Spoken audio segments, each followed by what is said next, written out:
Pour cette semaine, nous avons tout d'abord rendu les activités numéro 1 que vous aviez réalisées la semaine d'avant, c'est-à-dire les expériences où vous aviez mélangé différents composants chimiques.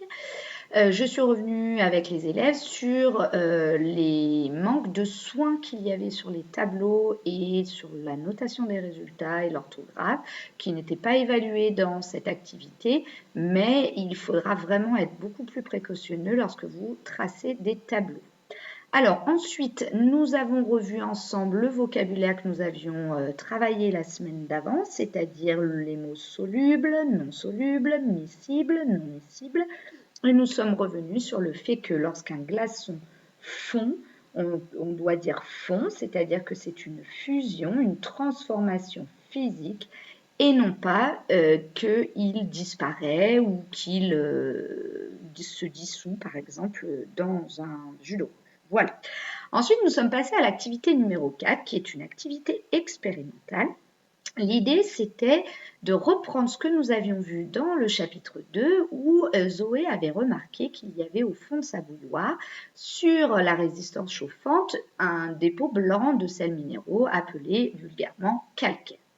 Et donc, sa mamie lui dit que, en fait, si on met pour enlever ce calcaire, il suffit de mettre du vinaigre blanc. Donc, les élèves devaient vérifier que la mamie disait vrai. Pour cela, vous aviez à votre disposition du vinaigre et du carbonate de calcium, qui est le nom scientifique du calcaire.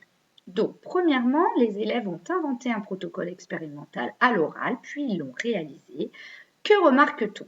Donc, le protocole était très simple, c'est qu'ils prenaient un tube à essai dans lequel ils mettaient du carbonate de calcium, donc on va dire du calcaire, dans lequel ils rajoutaient du vinaigre. Et très rapidement, tout de suite, immédiatement, qu'est-ce qu'on remarque? Eh bien, il y a des petites bulles de gaz qui se forment. Ensuite, je leur ai posé la question, est-ce que cette expérience ressemble à celle l'une de celles que vous aviez réalisées dans l'activité 1? Unanimement, les élèves ont répondu que oui, c'était celle avec le vinaigre et le bicarbonate de sodium. Il se forme un nouveau produit. Quel est son état physique? Eh bien, comme ce sont des bulles, c'est bien entendu du gaz, donc l'état physique, c'est l'état gazeux.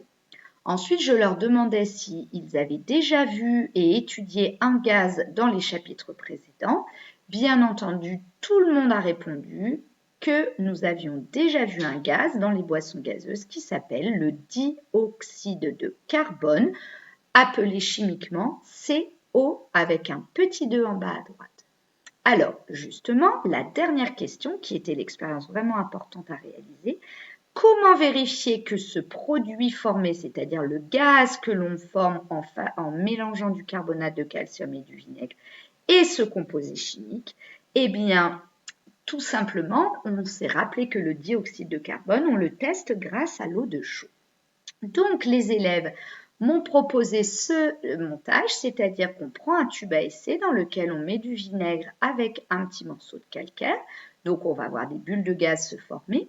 Et au-dessus, au lieu de laisser le gaz s'échapper dans l'air, on met un petit bouchon avec un tube qu'on appelle un tube à dégagement. Et au bout, on met un deuxième tube à essai dans lequel nous mettons de l'eau de chaux. Donc les élèves ont réalisé cette expérience et qu'ont-ils vu? Ils ont observé que l'eau de chaux se trouve, le gaz formé est donc bien du dioxyde de carbone. Voilà. Alors ensuite, les élèves, je leur ai distribué l'activité 5 et je leur ai bien indiqué qu'elle était à réaliser pour la semaine de la rentrée. D'accord? Donc les élèves à distance qui n'étaient pas présents lundi, eh bien vous pouvez imprimer la correction de ce travail ainsi que les documents de l'activité 5. Si vous ne pouvez pas imprimer, eh bien vous recopiez l'activité 4 et pour l'activité 5, vous la réalisez sur une feuille de classeur et je vous donnerai les documents la semaine de la rentrée. Ensuite, je leur ai aussi distribué le chapitre suivant de la deuxième partie. J'ai fait ça dans la mesure où on ne sait jamais si toutefois nous étions confinés, eh bien, les élèves auront d'ores et déjà les documents papier sur lesquels ils pourront réaliser leur travail. Alors, dans la capsule suivante, je vais vous donner des éléments d'explication pour l'activité 5 afin que vous réalisiez correctement ce travail. Il sera ramassé à la rentrée. Bon courage et surtout les élèves, bonnes vacances!